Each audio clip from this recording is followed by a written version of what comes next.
परमात्मा हमारे लिए भटक रहे हैं और युगों युगों से भटक रहे हैं, लेकिन हम उस परमात्मा को पहचान नहीं पा रहे, क्योंकि हम इस काल भगवान ने इन नकली दूत बेच के अज्ञानी करा दिए। तो ये जो जितना भी आज तक के संत महर्षि हुए हैं, संत हुए हैं, मंडलेश्वर हुए हैं, या कोई काजी मुल्ला पंडित हुए हैं, ये सारे के सारे तत्व ज्ञान से अपरिचित थे और इन्होंने हमारे को उल्टा पाठ पढ़ा दिया। अब वो उल्टा पाठ पढ़ा हुआ आज तक आड़े आ रहा है। दास ने सन 1994 से लेकर आज तक लगभग 19 वर्ष हो गए संघर्ष करते रहे, और जब जाकर के इतना कुछ जेल तक भेज दिया, झूठे आरोप लगा कर, झूठे मुकदमे बनवा के, नकली संत ऋषि आचार्यों और दुष्ट लोगों ने। कोई बात नहीं, परमार्थ के लिए हमें कितना भी कष्ट हो, लेकिन हमारा मिशन सफल हो, ताकि विश्व का कल्याण हो, सब प्राणी परमात्मा को पहचाने और सतलोक जाएं। दास का इतना उद्देश्य है जी। आपका गुरु भगवान श्री कृष्ण है। श्री कृष्ण भगवान पूर्ण अवतार हैं। कृष्णस्तु भगवान स्वयं। हर पहलू इस अवतार का अपने आप में एक प्रेरणा है।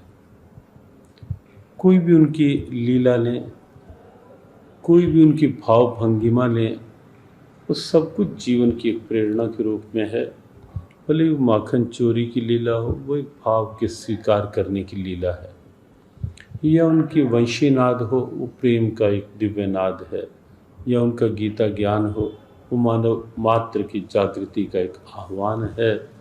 और ये सब देखते हुए हमारी एक समर्पित श्रद्धा भगवान कृष्ण के प्रति इष्ट के रूप में उन्हें स्वीकारने के रूप में है।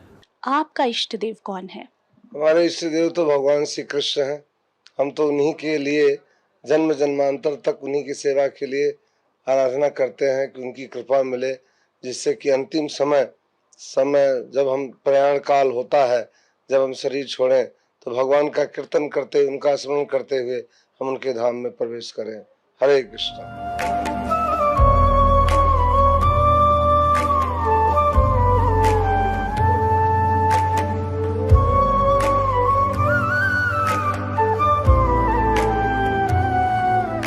दंडवतम गोविंद गुरु बंधु अविजन सोए, पहले भये प्रणाम तिन नमो जो आगे होए। ग्रीव नमो नमो सतपुरुष को, नमस्कार गुरु की नहीं।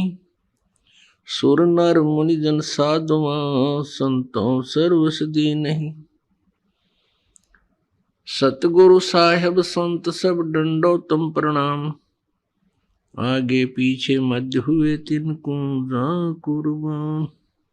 अनंत कोटि ब्रह्मांड में बंदी छोड़ कहाए, सो तो एक कबीर हैं जननी जनेन माए। अनंत कोटि ब्रह्मांड का एक रति नई बार, सतगुरु पुरुष कबीर हैं कुल के सिरजनहार। पुण्यात्माओं, आध्यात्मिक ज्ञान इतना उलझ चुका है कि इसको सुलझाना बड़ा कठिन हो रहा है। हमारे पूज्य देव, हमारे इष्ट देव अनंत कोट ब्रह्मांड के कुल मालिक, सर्व ब्रह्मांडों के रचनहार कबीर देव जी, कबीर साहब, जो बनारस में भारतवर्ष की पावन धरती पर काशी शहर उत्तर प्रदेश में एक लहर तारा नामक तालाब के ऊपर खिले हुए कमल के फूल पर वो पूर्ण परमात्मा नवजात शिशु रूप धारण करके प्रकट हुए थे। ये हमारे पूज्य देव हैं, इष्ट देव हैं। और जो 120 वर्ष तक इस धरातल पर रहे, जुलाहे की भूमिका की, ये पूर्ण परमात्मा है, असंख्य ब्रह्मांड के सृजनहार हैं, ये पूर्ण मोक्षदायक है। पुण्यात्माओं, आज कुछ पुण्यात्माएं परमेश्वर के विषय में सुनकर अचंभित होंगे कि कबीर जी तो आज तक हमने कभी परमात्मा के रूप में नहीं सुना, क्योंकि हमने उनको एक कवि तक ही सीमित रखा हुआ था। लेकिन परमात्मा की जीवनी, उनकी लीला की कथाओं से स्पष्ट है, और साथ में पवित्र वेदों, पवित्र श्रीमद् भगवत गीता आदि सदग्रंथों से प्रमाणित है कि वो कबीर परमात्मा असंख्य ब्रह्मांड का स्वामी है। आध्यात्मिक ज्ञान इतना उलझ चुका है कि इसके सुलझाना बड़ा कठिन हो रहा है। परमेश्वर कबीर देव जी, जो हमारे इष्ट देव हैं, वे स्वयं ही सत्य देने के लिए धरातल पर आते हैं। अपने सनातन परम धाम से चलकर गति करके सहशरीर आते हैं, और कुछ दिन यहाँ अपनी लीला करके सहशरीर चले जाते हैं। तो उन्होंने स्वयं ही आकर के अपनी प्यारी आत्माओं को ये यथार्थ ज्ञान बताया। उन्होंने यहाँ देखा कि कोई भी व्यक्ति, कोई भी संत, कोई भी ऋषि देव तत्व ज्ञान से परिचित नहीं है, और सभी अपने अपने इष्ट को सर्वेश्वर, महेश्वर, मृत्युंजय, कालज्ञ, सब ब्रह्मांडों के स्वामी कह करके उनकी पूजा में लगे हुए हैं। अब परमेश्वर कबीर देव जी ने क्या कहा कि नौ मन सूत उलझिया, ऋषि रहे झकमार, और सतगुरु ऐसा सुलझा दे, उलझे ना दूजी बार। कुछ श्रद्धालु, कुछ संत, गुरु श्री कृष्ण जी को अनंत करोड़ ब्रह्मांड का नायक बताते हैं, ब्रह्मांडों का रचनहार बताते हैं, पूर्ण परमात्मा बताते हैं। अब जो श्री कृष्ण जी को समर्थ बताते हैं, सर्वेश्वर बताते हैं, उन्होंने लगता है सदग्रंथों का अध्ययन नहीं कर रखा, दंत कथा सुना रहे हैं। देखिएगा श्री शिव पुराण, संक्षिप्त शिव पुराण, सचित्र मोटा टाइप, गीता प्रेस गोरखपुर से प्रकाशित है ये, और संपादक हनुमान प्रसाद पोदार, प्रकाशक एवं मुद्रक हैं गीता प्रेस गोरखपुर, गोविंद भवन कार्यालय कोलकाता का संस्थान। ये इनके फोन और फैक्स नंबर है। इसके 560 पृष्ठ पे ये है उमा संहिता, और पृष्ठ नंबर 560 पे, ये 561 है। यहाँ पर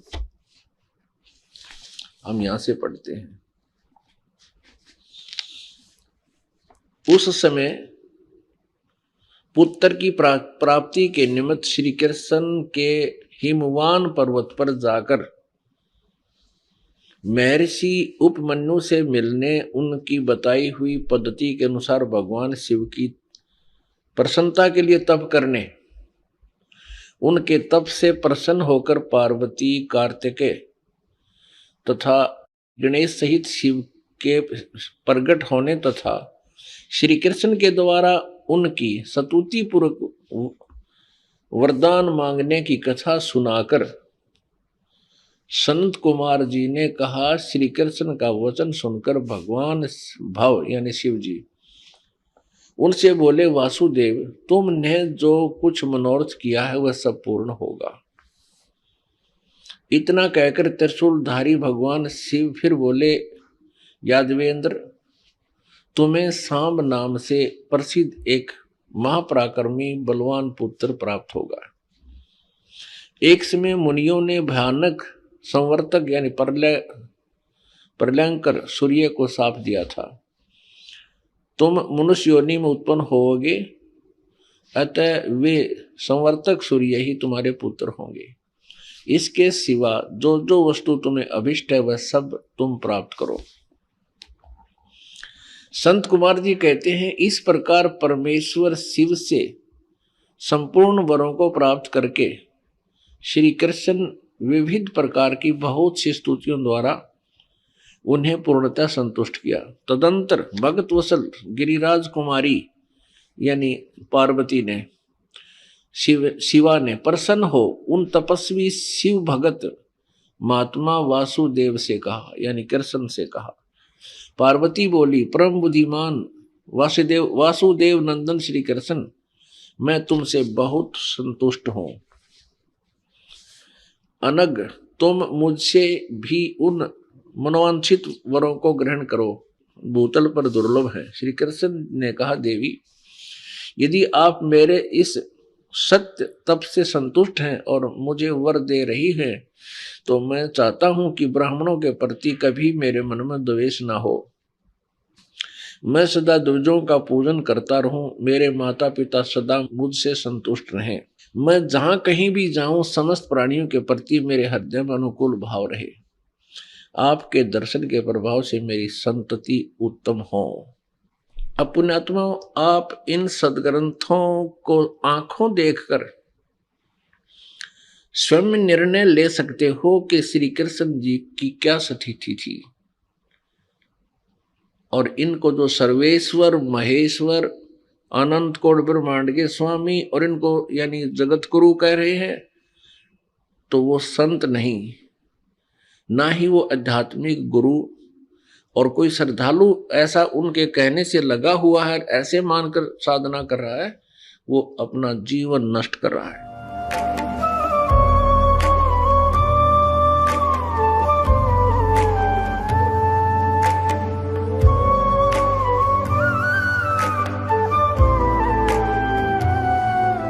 महाराज जी, क्या श्री कृष्ण जी ही विष्णु भगवान का स्वरूप हैं? जहाँ तक बात है भगवान कृष्ण और विष्णु भगवान को जब हम नारायण के रूप में लेते हैं, तो वहाँ भगवान कृष्ण नारायण के ही अवतार हैं। तो उस रूप में वहाँ एक रूपता है, वहाँ की भिन्नता कहीं भेद नहीं है। आपसे जानना चाहूंगी कि श्री कृष्ण जी ही विष्णु का स्वरूप है, क्या ये सच है? ऐसा है कि अगर आप श्रीमद् भागवत पढ़ेंगे तो आपको पता चलेगा कि कृष्णस्तु भगवान स्वयं, जितने अवतार हैं उसके अवतारी श्री कृष्ण हैं। तो विष्णु, ब्रह्मा, महेश वो गुण अवतार हैं भगवान कृष्ण के, अर्थात जो रजोगुण के प्रतिनिधि हैं वो ब्रह्मा जी हैं, सृष्टि को पैदा करते हैं, बनाते हैं, निर्माण करते हैं। और जो सतोगुण के प्रतिनिधि देवता हैं विष्णु भगवान, जो पालन करते हैं। और तमोगुण के प्रधान देवता हैं वो भगवान शंकर हैं, जो सृष्टि का प्रलय करते हैं। लेकिन ये तीनों के तीनों भगवान श्री कृष्ण के प्रतिनिधि हैं।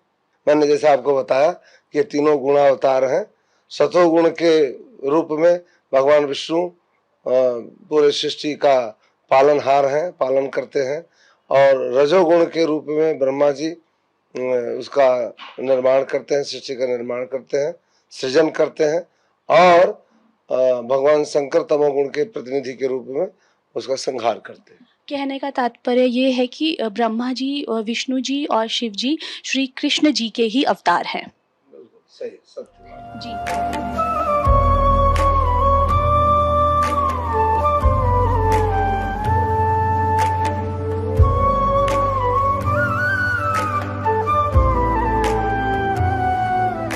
कुछ श्रद्धालु, कुछ संत, गुरु श्री कृष्ण जी को अनंत करोड़ ब्रह्मांड का नायक बताते हैं, ब्रह्मांडों का रचनहार बताते हैं, पूर्ण परमात्मा बताते हैं। साथ में ये भी कहते हैं कि वो श्री विष्णु जी के ही अवतार थे, यानी श्री विष्णु जी ही स्वयं धरातल पर अवतरित हुए। श्री विष्णु जी सतोगुण प्रभु हैं, ये भी उन्हें स्वीकार्य है। पुण्यात्मा, किसी भी निर्णय पर पहुंचने के लिए हमने कोई आधार बनाना होगा। जिन भगवानों यानी श्री ब्रह्मा जी, श्री विष्णु जी, श्री शिव जी की हम महिमा जो मौखिक सुना करते थे, और मौखिक कथा सुनाने वाले यही कहते हैं कि श्री मद् भागवत सुधा सागर में ऐसा लिखा है, और श्री शिव पुराण में ऐसा लिखा है, श्री विष्णु पुराण में ऐसा लिखा है, श्री देवी पुराण में ऐसा लिखा है। और उन पवित्र पुराणों को आधार बता करके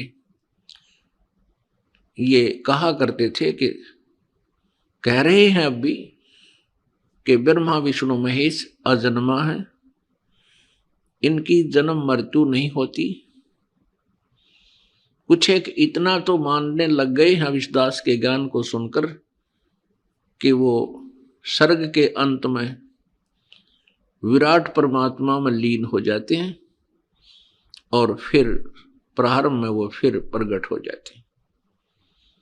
ये इनका भ्रमित ज्ञान है, लोक वेद है, दंत कथाएं हैं, यथार्थ ज्ञान नहीं है। श्री कृष्ण जी सतोगुण प्रभु हैं। एक ब्रह्मांड के अंदर एक विभागीय मंत्री जानो, सतोगुण विभाग के एक मंत्री यानी साहेब हैं, इतने स्वामी हैं, इतने प्रभु हैं। ये अनंत कोट ब्रह्मांड के नायक नहीं है।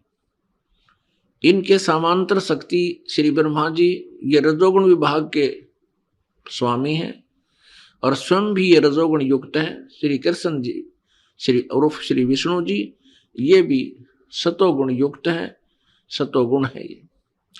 और इन्हीं के समांतर श्री शिव जी जो तमोगुण है, ये भी एक एक विभाग के मंत्री हैं एक ब्रह्मांड में, और 3 लोकों पर, पृथ्वी लोक, पाताल लोक और स्वर्ग लोक तक इन तीनों भगवानों की एक एक विभागीय पावर शक्ति है। इनको अनंत कोट ब्रह्मांड का स्वामी बताना, पूर्ण परमात्मा का अवतार बताना, पूर्ण परमात्मा कहना, ये भ्रमित ज्ञान है, ये लोक वेद है, यथार्थ ज्ञान नहीं है। तो पुण्यात्मा, अब आपके रूबरू कराते हैं उन सदग्रंथों को जिनमें परमात्मा के विषय में लिखा हुआ है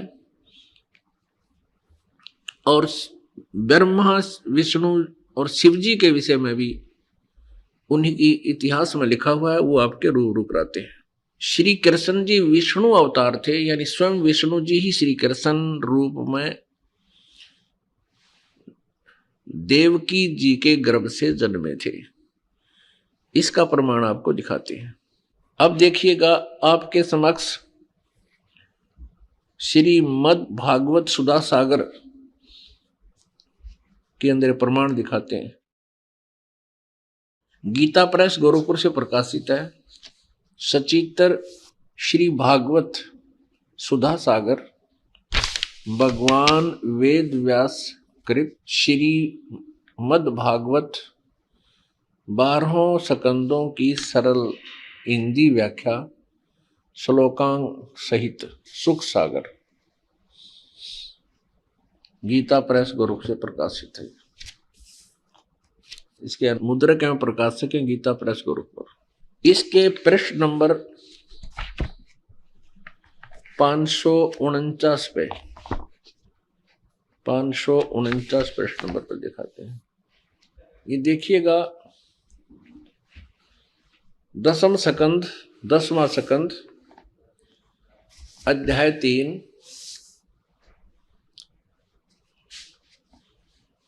सुधा, ये श्री मद् भागवत सुधा सागर से। जिस समय भगवान के आविर्भाव का अवसर आया, स्वर्ग में देवताओं की दुदुम्बियां अपने आप बज उठी। उसी समय सबके हृदय में विराजमान भगवान विष्णु देव रूपिणी देवकी के गर्भ से प्रकट हुए। जैसे पूर्व दिशा में 16 कलाओं से पूर्ण चंद्रमा का उदय हो गया हो। पुण्यात्माओं, ये स्पष्ट हो गया कि श्री कृष्ण जी ही स्वयं श्री विष्णु जी हैं, यानी श्री विष्णु जी ही श्री कृष्ण रूप में प्रकट हुए।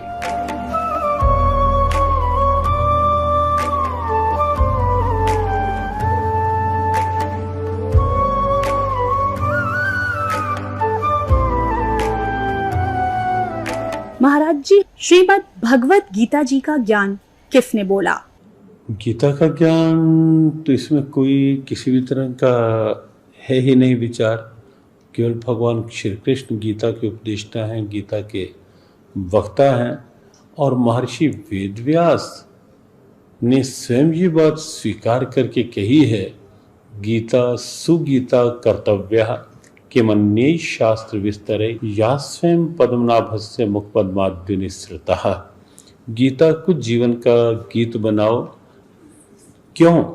क्योंकि ये स्वयं साक्षात भगवान के मुख कमल से निःसृत निकली हुई दिव्य वाणी है। संजय गीता का एक ऐसा पात्र है जिसके पास दिव्य दृष्टि है, और उसने अपनी दिव्य दृष्टि से जब गीता ज्ञान सुना तो गीता के समापन श्लोकों में संजय ने स्वीकारा, योगम योगेश्वरात् कृष्णात् साक्षात कथ्यता स्वयं। मैंने स्वयं योगेश्वर भगवान श्री कृष्ण से साक्षात गीता का ज्ञान कथन करते हुए श्रवण किया है। तो इसमें तनिक भी संदेह नहीं कि गीता भगवान श्री कृष्ण के मुखारविंद से निकली हुई दिव्य वाणी है। प्रभु जी, यहाँ एक चीज़ और जानना चाहेंगे कि श्रीमद् भगवत गीता जी का क्या जो ज्ञान है वो किसने बोला है? गीता से गीता कर्तव्या के मन शास्त्र विस्तरे। गीता तो सुंदर गीता भगवान श्री कृष्ण पद्मनाभ के मुंह से निकली हुई वाणी। धर्म क्षेत्र कुरुक्षेत्र में जब ये महाभारत का युद्ध हो रहा था तो भगवान चाहते थे कि ये युद्ध न हो, उसके लिए उन्होंने बहुत मंत्रणा की। लेकिन जब युद्ध संभावी हो गया तो अर्जुन ने कहा, सेनयोर मध्य रथम स्थापय उचित है। हे अच्युत, दोनों सेनाओं के मध्य में इस रथ को ले चलो। जब उन्होंने देखा कि हमारे इष्ट मित्र, हमारे जो पूज्य हैं द्रोणाचार्य, कृपाचार्य और भीष्म पितामह इत्यादि रणांगण में खड़े हुए हैं, तो उन्होंने कहा कि नहीं नहीं, मैं युद्ध नहीं कर सकता। भिक्षार्चन करके मैं अपने जीवन का निर्वहन कर लूंगा, लेकिन मैं इन जो पूज्य व्यक्ति हैं उनका इस रणांगण में, इस रण के मैदान में मैं उनके ऊपर अस्त्र नहीं चला सकता। तब भगवान ने भगवत गीता का प्रवचन किया। फिर 5000 साल के बाद ये लुप्त प्राय हो गई। तभी वही दिव्य ज्ञान ऐसी भक्तिवेदांत स्वामी श्रील प्रभुपाद जी पूरे विश्व में इस गीता का आवंटन कर रहे हैं। मुक्त कंठ से पूरे विश्व को 100 भाषाओं में गीता का ज्ञान दे रहे हैं।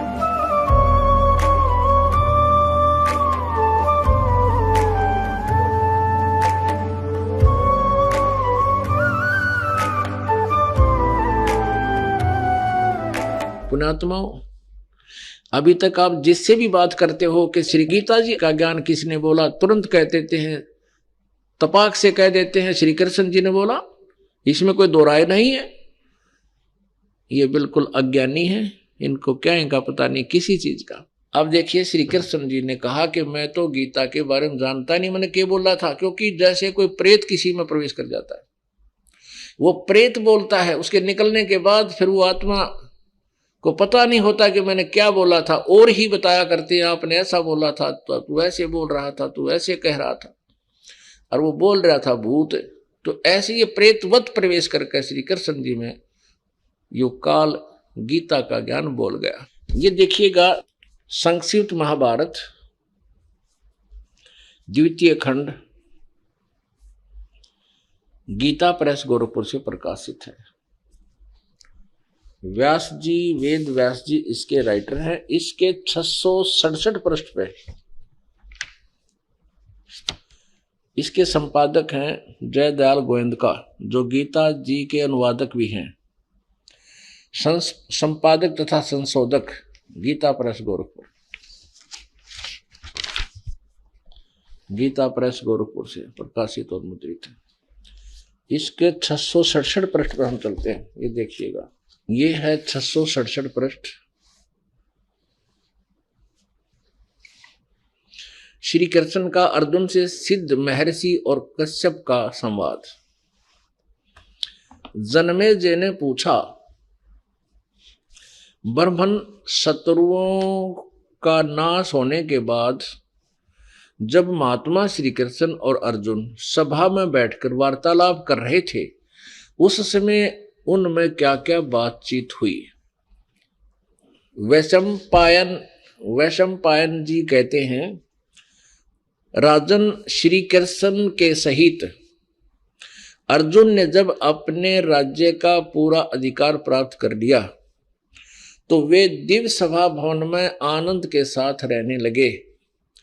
एक दिन सज्जनों से घिरे हुए वे दोनों मित्र स्वेच्छा से घूमते घूमते सभा मंडप के ऐसे भाग में पहुंचे जो स्वर्ग के समान सुंदर था। पांडव नंदन अर्जुन श्री कृष्ण के साथ रहकर बहुत प्रसन्न थे। उन्होंने एक बार उस रमणीय सभा की ओर दृष्टि डालकर भगवान से ये वचन कहा, देवकी नंदन, जब युद्ध का अवसर उपस्थित था उसमें मुझे आपके माध्यम का ज्ञान और ईश्वरीय स्वरूप का दर्शन हुआ था, किंतु केशव, आपने स्नेहवश पहले मुझे जो ज्ञान का उपदेश किया था वह सब इसमें बुद्धि के दोष से भूल गया है। यानी जो गीता ज्ञान सुनाया था युद्ध के दौरान, अब मैं भूल गया।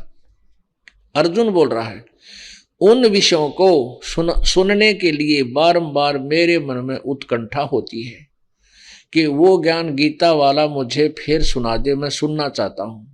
इधर आप जल्दी ही द्वारका जाने वाले हैं, अतः पुनः वह सब विषय मुझे सुना दीजिए।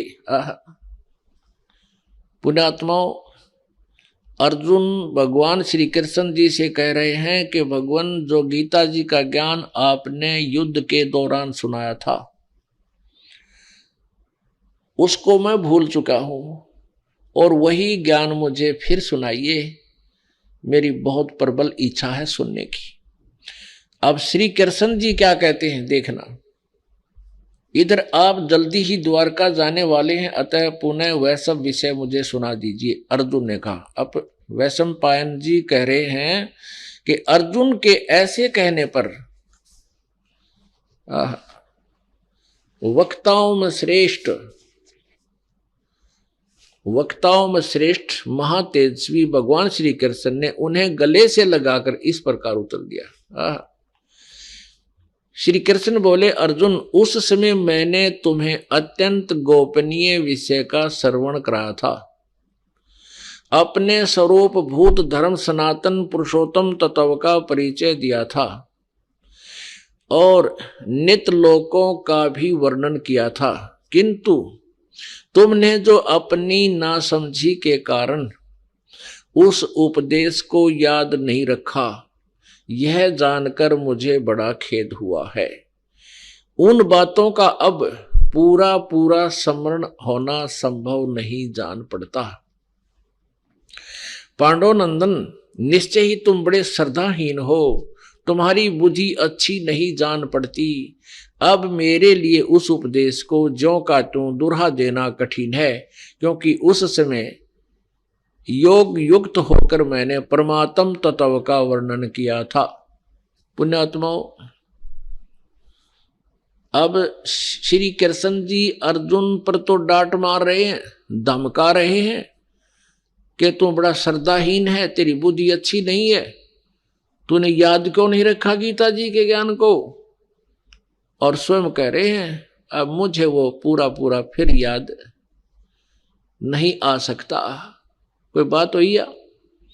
इसे सीधा श्री कृष्ण जी ने कह का भी नहीं पता था कि गीता में मैंने बोला क्या है। पुण्यात्माओं, अब ये दास सत्संग कर रहा है जिस विषय पर, और आप सुन रहे हो, जो प्रथम बार इस ज्ञान को सुनेगा उसको 20% याद रहेगा मुश्किल से। और मैं वक्ता हूं, अपनी होश में बोल रहा हूं, तो मुझसे कभी सुन लेना, उसी समय सुना दूंगा, क्योंकि मैं अपने होश में बोल रहा हूं। और आप मुझसे पूछो कि वो सुनाना वो विषय जो उस दिन सुनाया था, और मैं कहूं तुमने याद क्यों नहीं रखा, मुझे याद नहीं, इससे सिद्ध है कि मैंने बोला ही नहीं। यानी किसी और कोई भूत बोल गया मेरे अंदर आकर के, तब मैं ऐसी बातें कह सकता हूं। तो ऐसे ही श्री कृष्ण जी में काल बोल रहा था। ये काल कौन है? ये 21 ब्रह्मांड का स्वामी है, ब्रह्मा विष्णु महेश का पिता है, दुर्गा इसकी पत्नी है, ब्रह्मा विष्णु महेश की माता दुर्गा है। ये काल जो है, इसने गीता जी अध्याय नंबर 4 के श्लोक नंबर 5 और 9 में ये स्पष्ट किया है कि अर्जुन तेरे और मेरे बहुत जन्म हो चुके, तू नहीं जानता, मैं जानता हूं। मेरे जन्म और कर्म अलौकिक हैं, दिव्य हैं। अब कैसे कर्म दिव्य हैं? अब जैसे श्री कृष्ण में प्रवेश करके भूत की तरह, प्रेत की तरह अपना उल्लू सीधा कर गया, नाश करवा दिया। अर्जुन नट है, कृष्ण नट है, मना करे हम नहीं करते ऐसे युद्ध ना। पहले कृष्ण जी भी मना करे थे कि नहीं ऐसा जुल्म नहीं करना चाहिए, और यहां तक प्रतिज्ञा कर ली थी महात्मा ने, श्री कृष्ण जी ने, कि मैं युद्ध नहीं करूंगा, हथियार भी नहीं उठाऊंगा, क्योंकि युद्ध नहीं चाहते थे। वो बड़े शांत प्रिय महापुरुष थे, सतोगुण भगवान है। लेकिन काल ने उसमें प्रवेश किया और अर्जुन को डराया, भयंकर रूप दिखा करके। डरते अर्जुन ने स्वीकृति दे दी, हाँ मैं आपसे सहमत हूं और युद्ध करूंगा। उसने जान लिया कि यदि एक बार फिर ये विराट रूप दिखा दिया तेरा कलेजा फट जाएगा, इसलिए युद्ध करना ही उसने अपना हित समझा। तो अभी आपको दिखाते हैं इसके जन्म और कर्म कैसे अलौकिक हैं, ये कर्म कैसे अलौकिक करता है। देखिएगा श्री विष्णु पुराण, गीता प्रेस गोरखपुर से प्रकाशित। इसके संपादक कौन है? अनुवादक हैं श्री मुनीलाल गुप्त, और प्रकाशक गीता प्रेस गोरखपुर, और मुद्रक भी यही है, प्रकाशक भी यही है। अब देखना इसके 233 पृष्ठ पे ये चतुर्थ अंश, अध्याय नंबर 2, पृष्ठ नंबर 233 पे, या नीचे आइएगा।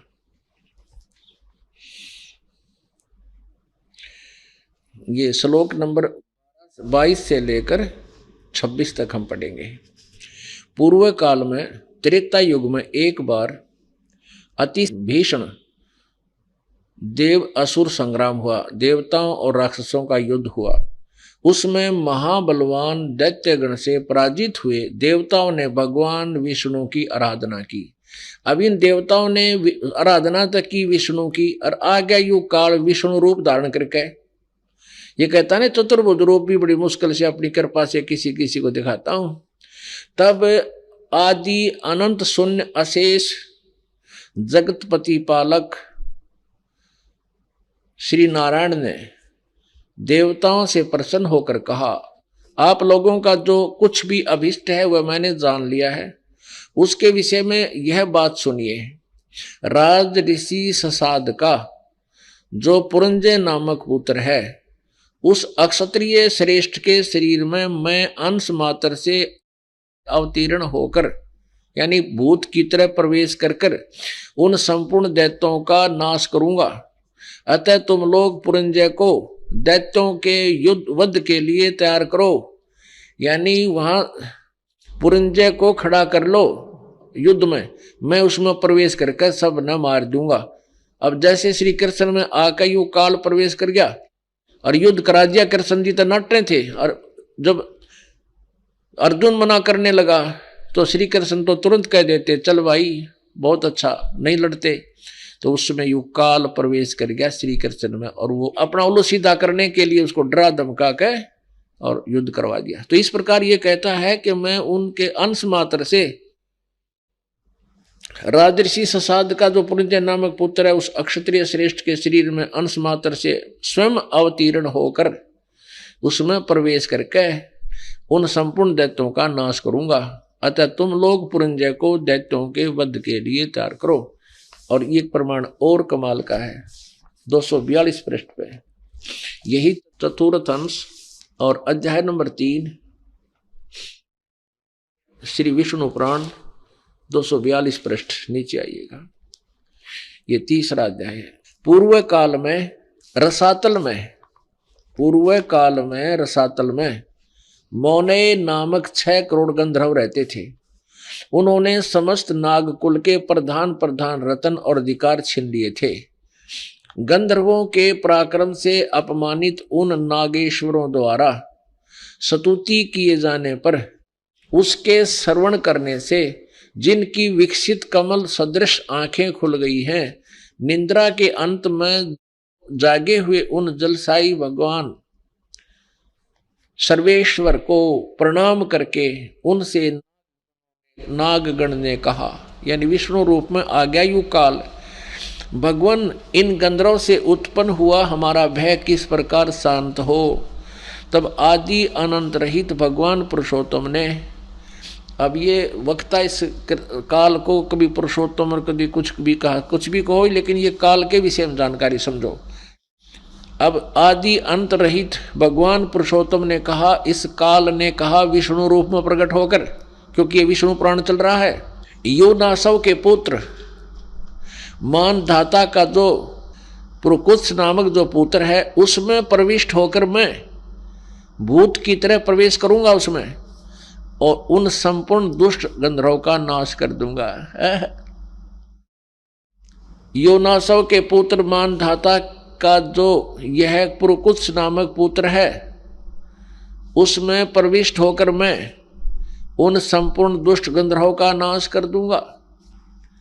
पुणात्माओं, ये गीता ज्ञानदाता कह रहा है कि मेरे जन्म और कर्म दिव्य हैं। अब कर्म दिव्य ऐसे हैं कि ये स्वयं किसी के सामने नहीं आता। अभी आपने गीता जी अध्याय नंबर 7 के श्लोक नंबर 24 और 25 में आंखों पढ़ा और दास से सुना।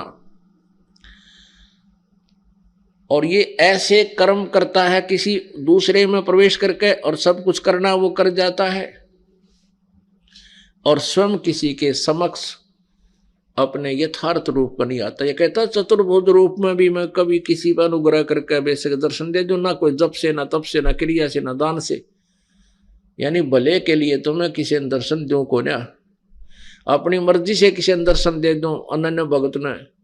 अब जैसे देवताओं ने प्रार्थना की, विष्णु रूप में आ गया, वो ना वेदों आधार थी ना किसी और यज्ञ किया उन्होंने, सिर्फ प्रार्थना करते रहे। इसने नाश करवाना ही था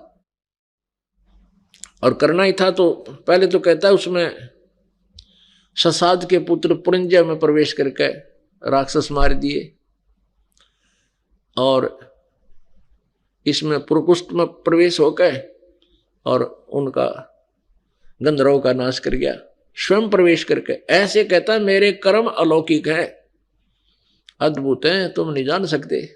यहां ये बात क्लियर होगी, स्पष्ट होगी कि श्रीमद् भगवत गीता जी का ज्ञान श्री कृष्ण ने नहीं बोला। श्री कृष्ण जी को तो ये मालूम भी नहीं कि मैंने गीता के बोलते समय क्या कहा था। अपनात्मा, ये एक तत्व ज्ञान है। ये पवित्र श्रीमद् भगवत गीता लगभग 5000 वर्ष से पहले 5500 वर्ष के आसपास ये लिपिबद्ध की गई थी, और पवित्र हिंदू धर्म इसको शिरोधार्य मानता है और बहुत ही उत्तम शास्त्र है। लेकिन इसमें वास्तविकता क्या है ये नहीं परिचित थे, इसको नहीं जान सके। और पुण्यात्मा अपने घर में औषधियों की बुक रखी है और वो बहुत ही अच्छी जानकारी है, लेकिन हम समझ नहीं सके, उसका अलग से बना लिया गलत, उसको औषधियां तैयार करके हम विनाश को प्राप्त हो गए, रोग नाश नहीं हुआ। तो अब इस दास के ऊपर कृपा की परमात्मा ने, ये वही अनमोल सदग्रंथ श्रीमद् भगवत गीता अपने पास है, हम सभी शिक्षित हैं। इस शिक्षा का अब हम लाभ उठाएंगे और परमात्मा पाएंगे। अपनात्मा, प्रमाण के बिना आप नहीं मान सकते, क्योंकि लोकवेद आप जी ने बहुत सुन रखा है, और उस लोकवेद को जो अज्ञान था अधूरा ज्ञान था उसको हटाने के लिए, उसका नाश करने के लिए ये तत्व ज्ञान सुनाना पड़ रहा है और साथ में ये प्रमाण आपके समक्ष प्रस्तुत करने पड़ रहे हैं। और फिर आप इस तत्व ज्ञान को स्वीकार करके अपना कल्याण करा पाओगे। अब एक और प्रमाण देते हैं कि महाभारत में प्रमाण है कि श्री कृष्ण जी ने कौरवों की सभा में अपना विराट रूप दिखाया था। तो इससे भी आपको प्रमाणित हो जाएगा। ये देखिएगा, संक्षिप्त महाभारत प्रथम खंड, गीता प्रेस गोरखपुर से प्रकाशित है।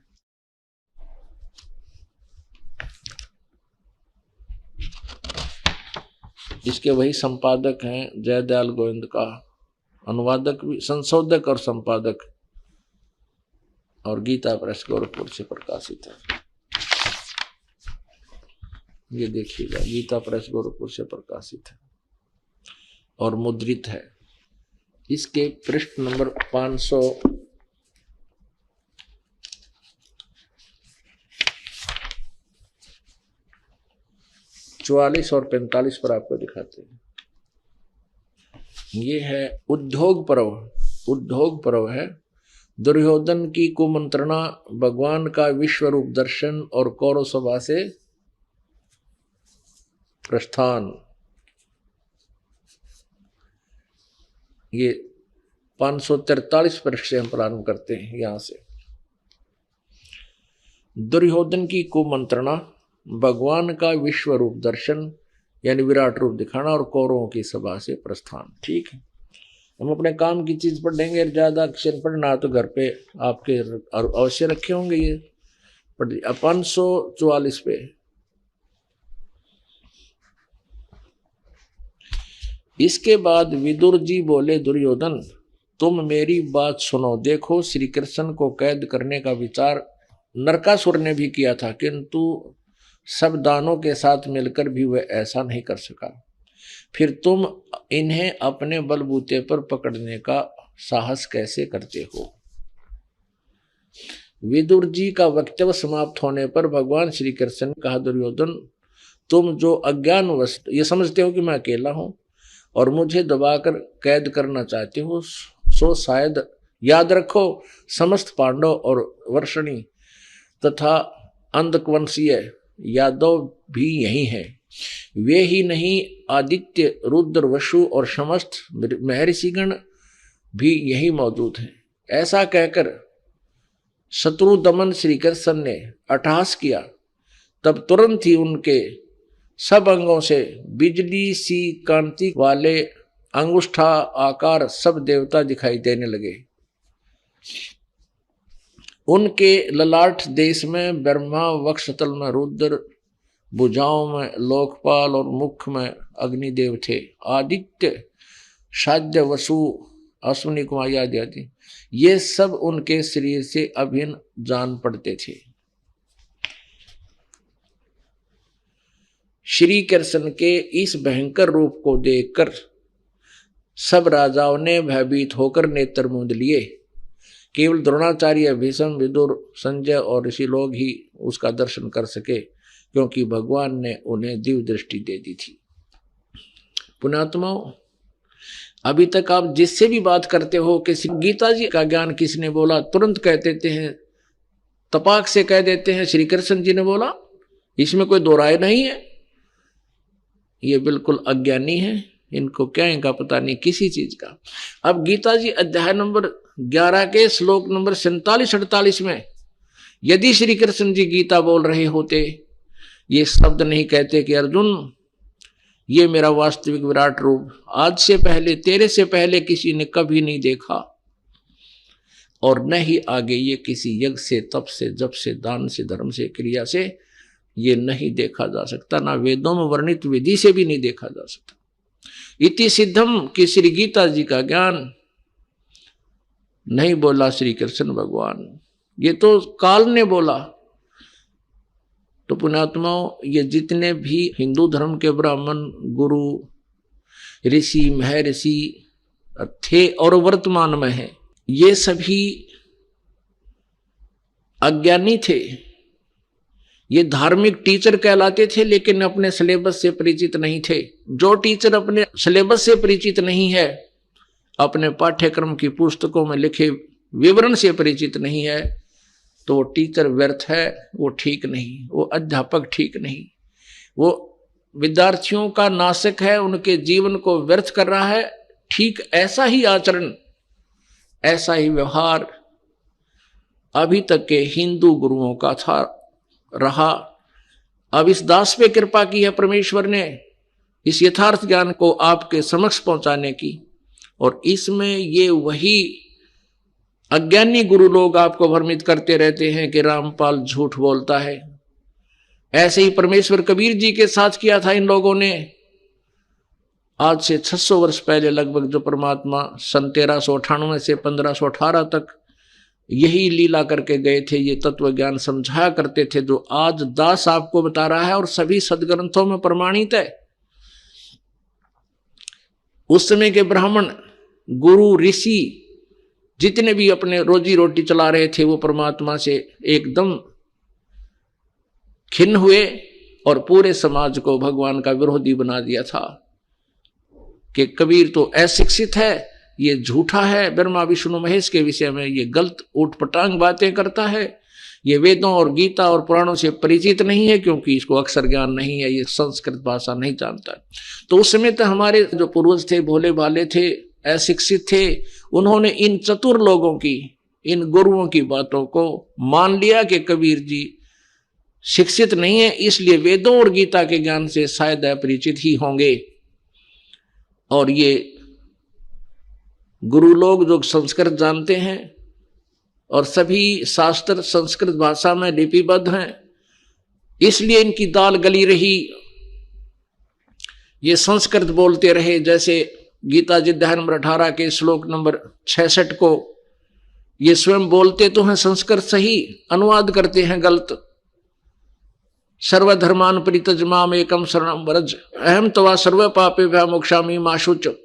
ये न्यो का नो संस्कृत तो ठीक बोल देते हैं, अनुवाद करते हैं कि तू सब कर्मों का आश्रय त्याग कर मुझ एक सर्वशक्तिमान शरण में आ। पर अब व्रज माने जाना होता, आना नहीं होता। ऐसे ही आप जी को भ्रमित कर रहे हैं। इन अज्ञानियों से आपने स्वयं निपटना है, इनसे दूर हटना है और यथार्थ ज्ञान को पहचानना है। निरंजन धन तेरा दरबार, निरंजन धन तेरा दरबार, जहाँ पर तनिक ना न्याय विचार। वैसा उड़ मुल मुल खासा, गल मोतियों के आर।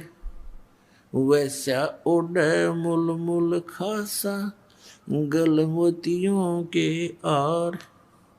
पतिव्रता को मिले न खादी, ये सूखा नरस आहार। निरंजन धन तेरा दरबार, निरंजन धन तेरा दरबार, जहाँ पर तनिक ना न्याय विचार। पाखंडी की पूजा जग में, संत को कहें लबाड़। पाखंडी की पूजा जग में, संत को कहें लबाड़। अज्ञानी को परम विवेकी, ज्ञानी को मूड गंवार। निरंजन धन तेरा दरबार, निरंजन धन तेरा दरबार, जहाँ पर तनिक न न्याय विचार। कह कबीर सुनो भाई साधो, यहाँ सब उल्टा व्यवहार। कह कबीर सुनो भाई साधो, यहाँ सब उल्टा व्यवहार।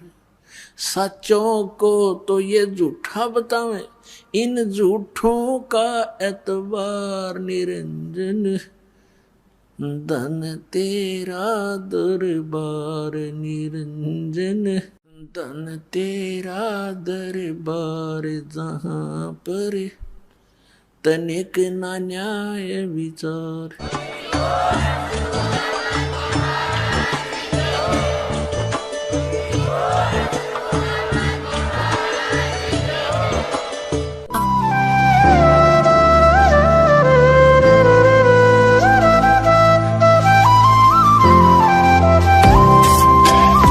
सत सोही।